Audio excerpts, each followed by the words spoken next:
안녕하십니까. 저는 이번에 2022년 임용고시에 서울 지역에서 소수로 합격하게 된 김영현이라고 합니다.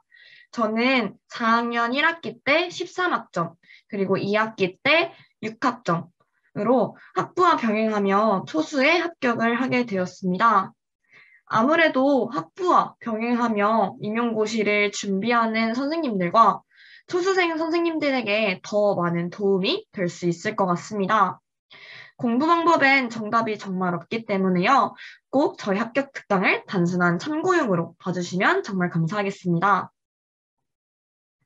저는 1차 시험 같은 경우에는 컷에서 플러스 8점으로 합격하였고요. 그리고 2차 시험에서는 제가 2차 시험을 잘 보진 못해서 컷에서 5.81점으로 최종 합격을 하게 되었습니다. 다음으로는 제가 1차 때 어떻게 공부했는지 대략적인 스케줄을 작성해 보았습니다. 저는 일단 저의 공부 방법을 설명해 드리기 전에 저의 대략적인 성향을 말씀드리도록 하겠습니다. 저는 MBTI는 ENFP입니다. 이처럼 계획 짜는 것을 굉장히 싫어하고 즉흥적인 성향을 갖고 있습니다. 그래서 저는 데일리 플래너나 학습 플래너를 작성하는 것에 어려움이 있었습니다. 그래서 저는 대략적인 교육학과 특학의 비중을 정해놓고 공부했습니다. 초반에는 교육학과 특학의 비중을 3대 7에서 그리고 이제는 후반기에 가면 1대 9의 비중으로 대략적인 비중을 정해놓고 공부하게 되었습니다. 저의 이렇게 계획적이지 못한 성격을 밴드 스터디와 전화 스터디, 그리고 직강을 활용하여서 공부의 계획성을 가지고 참여할 수 있도록 노력했습니다. 이렇게 왼쪽 스터디 시간표에 따라서 11시 이후에도 후반기에는 공부를 했고요. 그리고 9월부터 11월까지는 열품탑 기준으로 꼭 순공부 10시간을 꼭 채워서 공부하기 위해서 노력을 했습니다.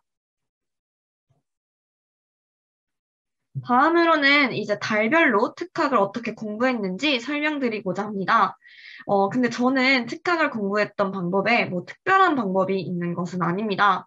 하지만 저는 제가 꼭 지키고자 했던 두 가지 포인트가 있습니다. 첫 번째로는 개념을 암기하는 것이었습니다.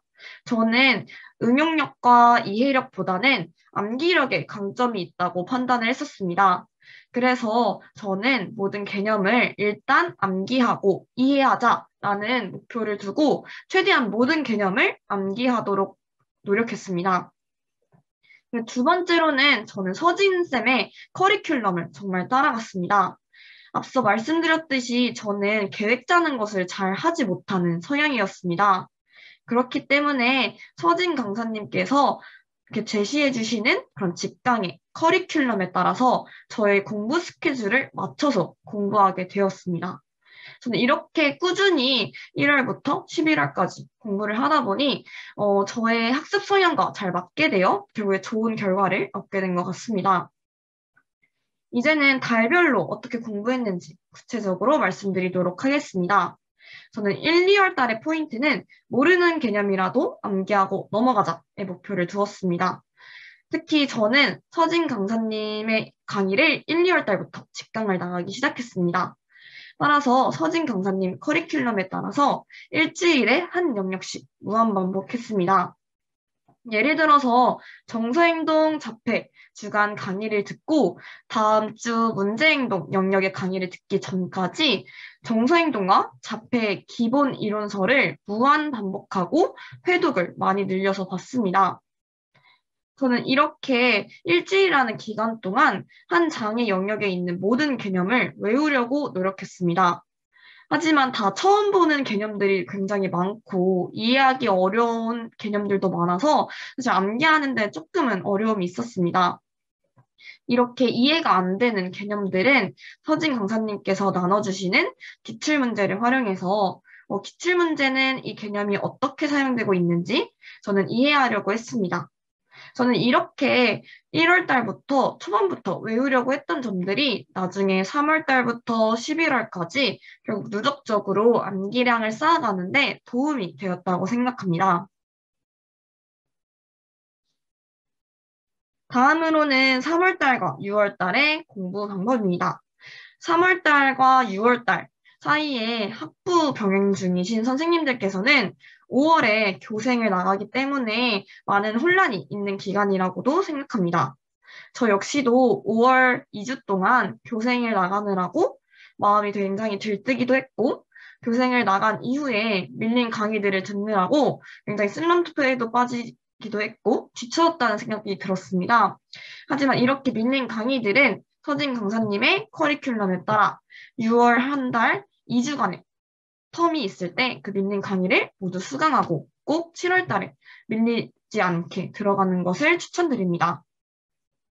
특히 저는 3월 달과 6월 달은 가장 특수교육학을 공부하는 데 있어서 기본을 다질 수 있는 기간인 정말 중요한 기간이라고 생각을 합니다. 이 기간에는 이 세 가지가 충분히 이루어져야 한다고 생각을 하는데요.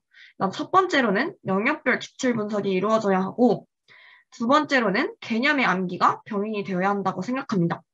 그리고 세 번째로는 앞으로 내가 어떻게 공부해야 할지 공부 방향을 정하는 기간이라고 생각합니다. 이 공부 방향이라 함은 아무래도 서브노트를 사용하게 될지 혹은 내가 단권화를 할지 결정해야 하는 기간이라고 생각합니다. 저는 3월 달과 6월 달에 있는 서진 강사님 구두인출 프로그램을 적극적으로 활용했습니다. 아무래도 구두인출 프로그램을 활용하여 저는 개념 암기에 굉장히 힘을 많이 쏟았었습니다. 특히 바로 7, 8월에는 바로 영역별 모의고사가 있기 때문에 이 시기가 암기에 굉장히 중요한 시기라고 생각이 듭니다. 저는 3월 달과 6월 달에 서진 강사님의 구두인출 프로그램에서 서진 강사님께서 물어보는 질문을 모두 답하겠다라는 단기 목표를 가지고 저는 개념 암기를 했습니다. 특히 이 구두인출 프로그램이 줌으로 강사님과 직접 마주보고 질문을 받고 외워서 답을 하는 것이 처음에는 굉장히 부담스럽게 느껴질 수도 있습니다. 하지만 이 구두인출 프로그램을 통해서 내가 무엇을 알고 있고, 그리고 기본적인 개념에서 내가 무엇을 놓치고 있는지, 그리고 서진 강사님께서 해당 장애 영역에서 강조하고 있는 개념은 무엇인지 확인할 수 있기 때문에요. 저는 직강생 분들이 꼭 이 구두인출 프로그램에 참여하셔서 개념 암기를 확실하게 가져가셨으면 좋겠습니다. 저는 제가 3월 달과 6월 달에서 가장 중요하고 좋았던 프로그램이 바로 이 구두인출 프로그램이라고 생각합니다. 그리고 가장 중요한 것 중 하나는 영역별 기출 분석입니다. 이 기출이 아무래도 나중에 고득점을 올리기 위해서 굉장히 중요하다고 생각을 합니다. 그리고 기출을 통해서 현재 중요한 개념은 무엇인지 확인할 수 있기 때문에 저도 선배님들이 기출 분석이 굉장히 중요하다라고 말씀을 많이 해주셨고 반복하는 것이 중요하다고 많이 말씀을 해주셨습니다. 근데 저는 제가 기출 분석을 하면서 정말 제가 맞게 하고 있는 건가? 혼란스러운 마음도 들기도 했습니다. 저는 서진 강사님이 강의에서 언급한 부분들을 위주로 기출 분석을 시작하기 했습니다. 저는 영역별 기출문제책을 2세트를 사서 공부했습니다. 저는 한 세트는 이렇게 왼쪽 사진처럼 필기와 답을 따라 적는 기출 분석 책으로 활용했습니다. 서진 강사님께서 강의에서 언급하시는 부분들을 필기하고 그리고 답안지를 직접 보고 답을 따라 적는 용도로 이 책을 사용했습니다. 그리고 다른 책 세트, 오른쪽에 보이시는 책은 저는 서진 강사님께서 강의에서 필기한 부분들을 바탕으로 개념을 모두 적어보고 그리고 확장하는 기출책으로 활용했습니다. 이 모든 개념을 기본 이론서를 보고 모두 따라 적어보았습니다. 그래서 저는 이렇게 2세트를 사용함에 있어서 기출을 2번 단기간에 훑게 되는 효과를 내게 됐다고 생각이 들었습니다. 이렇게 저는 그 주에 직강을 목금에 들었으면 한 세트의 필기 내용을 확인하고 그리고 기출 답을 그대로 따라 적어보고 그리고 그 후에 그 다른 책 세트의 필기한 내용 기반으로 개념을 모두 적어보고 확장하는 것으로 활용했습니다. 그리고 그 후에는 추가된 개념서 추가된 내용들을 서브노트에서 추가한 내용들을 1회독 하는 식으로 저는 이렇게 공부를 진행했습니다. 그리고 저는 이 기간 때 서브노트를 사용할지 단권화를 하게 될지 결정을 하게 되었습니다. 저는 처음에 제가 스스로 서브노트를 만들어 볼까 하는 고민도 있었습니다. 근데 너무 시간도 많이 들기도 하고 제 지식이 아직 완전히 자리 잡지 못한 상황이기 때문에 오개념이 생길 수 있다는 불안감에 저는 합격자 선생님의 서브노트를 활용하게 되었습니다. 특히 특금 사이트에 서진 강사님 기반인 제재 선생님의 서브노트를 활용하였는데요. 제재 선생님의 틀을 기반으로 추가되는 강론의 내용이나 기출 분석에서 기억해야 하는 중요한 문장, 그리고 답을 추가해서 저는 사용하였습니다. 저는 굉장히 이 제재 선생님의 합격자 서브노트에 대해서 굉장히 만족해서 사용을 했고요. 저의 스타일에도 굉장히 잘 맞는다는 생각이 들어서 합격자 서브노트를 활용하게 되었습니다.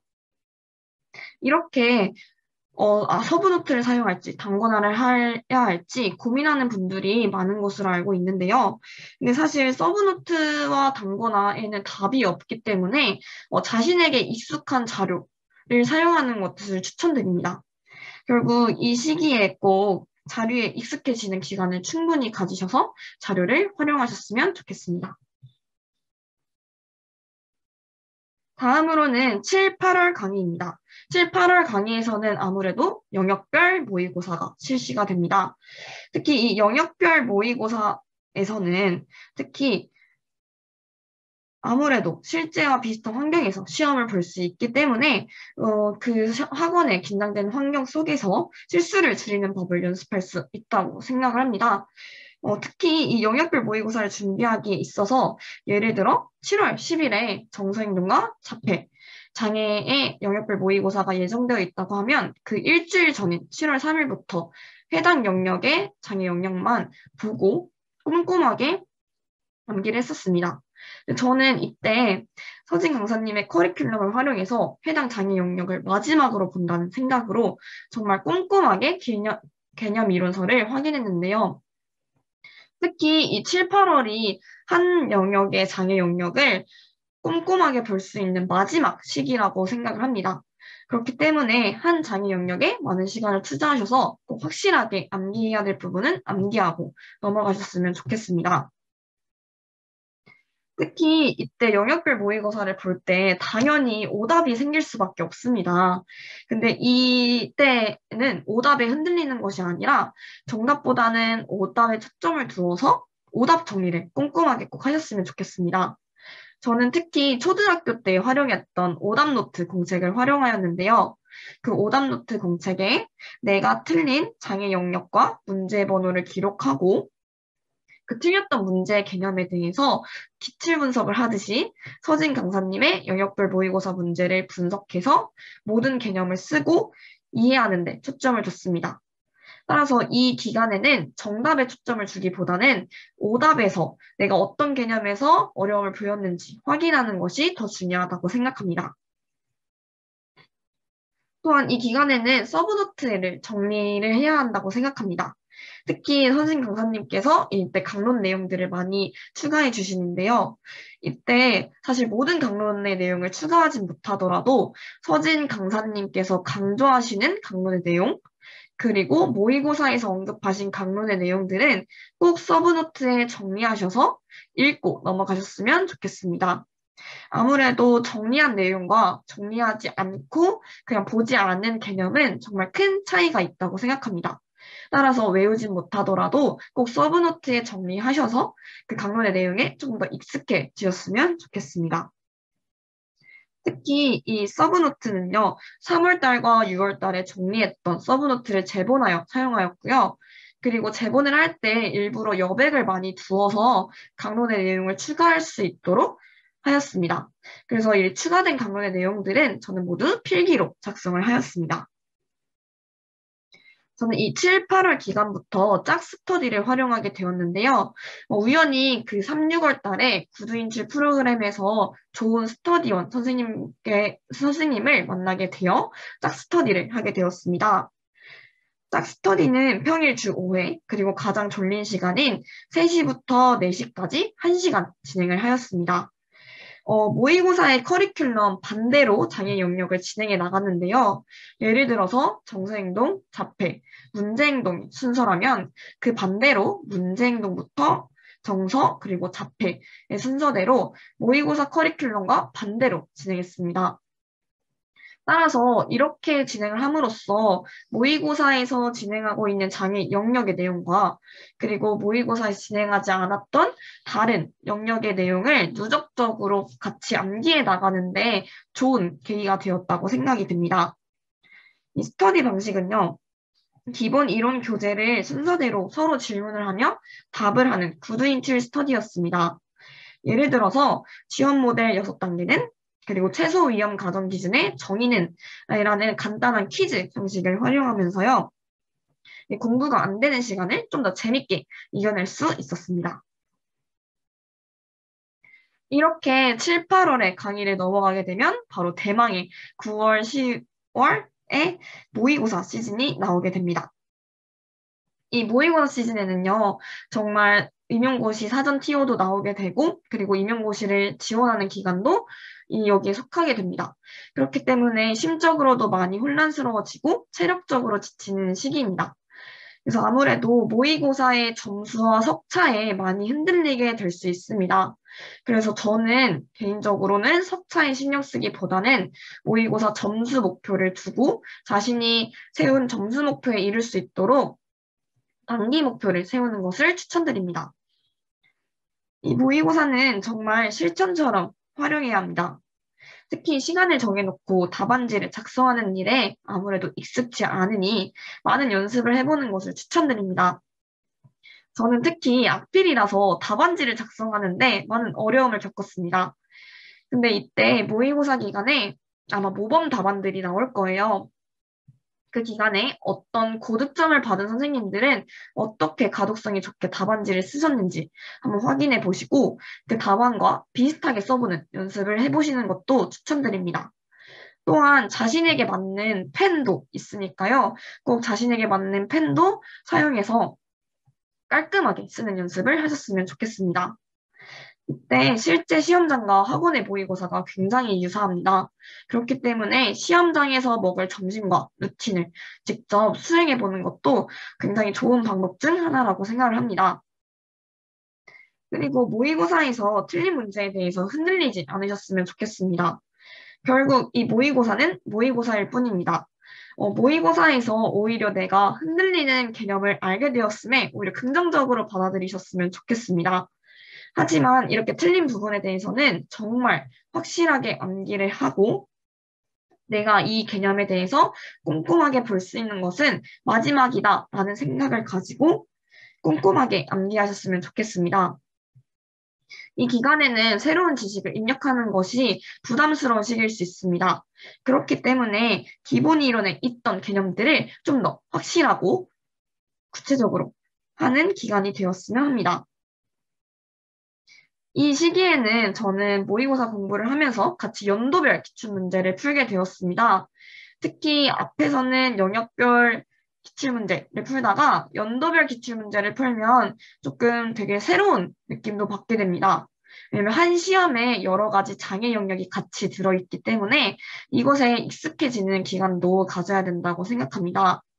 이 연도별 기출 문제를 분석할 때는요, 3월 달과 6월 달의 기출 분석보다는 시간을 조금 덜 들이면서 내가 아는 개념은 외우면서 외워보고 그리고 잘 떠오르지 않는 개념들에 대해서는 여기서도 모든 개념을 써보면서 외웠습니다. 아무래도 연도별 기출 문제를 풀어야 하는 이유는 기출의 흐름을 알 수 있다는 것입니다. 작년 6초에 나온 개념들 그리고 기출 유형의 흐름을 알 수 있기 때문에 최근 3개년은 꼭 풀어보시는 것을 추천드립니다. 특히 저는 이렇게 기출 문제를 분석을 하면서요, 스티커 공부법을 활용했습니다. 제가 가장 유용했다고 생각이 들었던 공부법인데요. 특히 유아는 파란색, 그리고 초등은 초록색, 중등은 노란색, 그리고 서진쌤 모의고사에 나왔던 개념은 흰색 스티커를 붙여서 개념에 확인을 해놨습니다. 스티커 안에 예를 들어서 18년도에 나온 문제다라고 확인이 되면 거기 스티커 안에 18을 적고 거기 개념에 붙였습니다. 그렇게 스티커를 붙이다 보니 앞으로 나올 것이 예상되는 개념들이 보이고 그리고 중요한 개념들을 확인할 수 있었습니다. 개인적으로는 가장 많은 도움이 되었던 공부 방법이라고 생각하기 때문에 스티커 공부 방법 꼭 추천드립니다. 모의고사 전 2주 기간 활용법으로는요, 저는 한 주에 5가지 영역, 5일 안에 모든 장애 영역을 돌리는 것을 목표로 세웠습니다. 근데 5일 안에 모든 영역을 돌리는 것이 생각보다 굉장히 버겁더라고요. 그래서 일요일 시간을 활용해서 부족한 영역을 공부했습니다. 저는 서브노트의 기출의 답과 그 중요한 문장들을 거의 다 기록하여서 서브노트 위주로 공부를 하였고요. 그리고 저녁 시간을 활용해서 연도별 기출문제를 직접 풀어보는 식으로 활용을 했습니다. 그리고 이 기간의 스터디 활용법은요, 앞에 3월달과 6월달에 활용했던 짝스터디를 계속해서 이어나갔습니다. 근데 이때 퀴즈를 낼 때는 더 포괄적인 범주의 개념을 물어보는 식으로 진행을 했습니다. 그리고 이때는 저는 밴드 백지 인출, 인증 스터디를 활용하게 되었습니다. 이는 매일 밤 12시까지 자신이 정한 영역에서 흰색 백지에 쓰면서 인출한 것을 인증하는 스터디였습니다. 저는 이때 외우는 것이 굉장히 많이 도움이 되었던 스터디였는데요. 쓰면서 공부하는 스타일이시라면 꼭 백지 인출을 해보시길 추천드립니다. 근데 추후에는 시간이 너무 많이 들기 때문에 아는 개념에 대해서는 마인드맵을 그리고 모르는 개념에 대해서만 자세히 쓰면서 넘어가도록 그 간소화를 하였습니다. 저는 타 강사 모의고사를 2분 걸 더 풀었습니다. 근데 아무래도 강사님의 스타일들이 다 다르기도 하고, 점수의 편차도 크게 나타나고, 처음 보는 개념들도 굉장히 많았기 때문에 굉장히 초수 입장에서는 굉장히 정말 많이 혼란스러웠습니다. 자신감도 떨어지고요. 그렇기 때문에, 초수분들에게는 추천드리고 싶지는 않습니다. 하지만 타 강사님이 강조하는 개념은 무엇인지 조금 더 확장하고 싶다면, 그리고 혹은 그냥 그 개념들만 확인해 보고 싶다면, 괜찮은 것으로 저는 추천을 드립니다. 저도 타 강사님이 언급하신 처음 본 개념들만 세브노트에 체크하고 넘어가는 식으로 활용했습니다. 이제 11월입니다. 11월은 이제 대망의 그 임용고시가 있는 날이죠. 근데 이때는 정말 마지막 스포트 기간이기도 하고요. 정말 자신감이 생명인 기간이라고 생각합니다. 저는 11월 기간에는 3일의 모든 영역을 돌리는 것을 목표로 첫째 주를 공부했고요. 둘째 주에는 2일의 모든 영역을 돌리는 것을 목표로 공부했으며, 임용 전날에는 모든 영역을 돌리고 가는 것을 목표로 했습니다.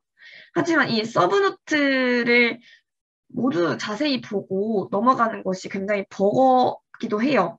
그렇기 때문에 저는 사실 연도별 기출 분석과 강사님이 모의고사에서 강조하신 개념들 위주로 서브노트를 보면서 넘어갔습니다. 무엇보다도 이 기간에는 자신이 합격할 수 있다는 자신감과 그리고 컨디션 관리가 굉장히 중요합니다. 그래서 꼭 컨디션 관리 잘 하셔서 임용날에 진짜 자신의 최상의 컨디션을 발휘할 수 있었으면 좋겠습니다. 저는 시험 당일에는 서브노트, 장트법, 총론 자료를 가져갔습니다. 시험 당일에는 이 40분의 쉬는 시간이 정말 반의 반처럼 느껴지거든요. 그래서 저는 장특법과 총론 위주로 쉬는 시간을 보았습니다. 그리고 미리 체크리스트를 만들어 갔습니다. 이렇게 모든 장애 영역이 적힌 체크리스트를 만들어 가서 A 시험이 끝난 뒤 A 시험에서 나온 장애 영역들에 대해서 체크를 하고, 그리고 B 시험이 되기 전 쉬는 시간에 나오지 않는 장애 영역의 중요한 개념들을 빠르게 훑고 B 시험에 참여했습니다. 저는 이렇게 특학은 정말 서진 선생님의 커리큘럼에 따라 공부를 하면서 기본을 다지게 되었습니다. 그리고 아무래도 굉장히 고민이 많았던 부분이 그 외 나머지 공부법입니다. 특히 저는 점자, 지화, DSM-5, 웹적 분석 지침, 평가 도구가 정리되어 있는 얇은 서브노트를 활용하여서 버스나 지하철을 활용하여 외웠습니다.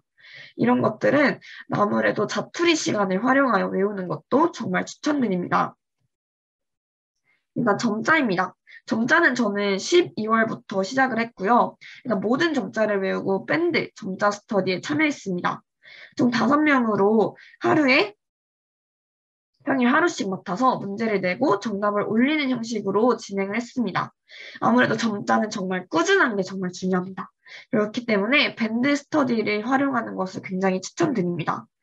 특히 저희 밴드 스터디에서는요, 점자 쓰기, 그리고 점자 읽기, 틀린 문제 찾기와 같이 점자 문제에서 나온 문제 유형들을 활용해서 꾸준히 하다 보니까 결국에는 정말 오답을 거의 모의고사에서도 그리고 임용시험에서도 나온 적이 없습니다.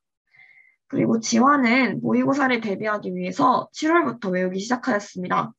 근데 이 기출을 풀 때에도 필요하기 때문에 아무래도 지화를 초반에서부터 외우는 것도 굉장히 좋을 것 같습니다. 저는 가장 제가 흔들렸던 부분은 사실 장특법과 총론이었습니다. 저는 사실 12월 2020 기준 강의를 모두 수강하였는데요. 그래도 장특법과 총론을 계속 미루다 보니까 제대로 된 암기를 시작하게 된 건 4월 말이었습니다.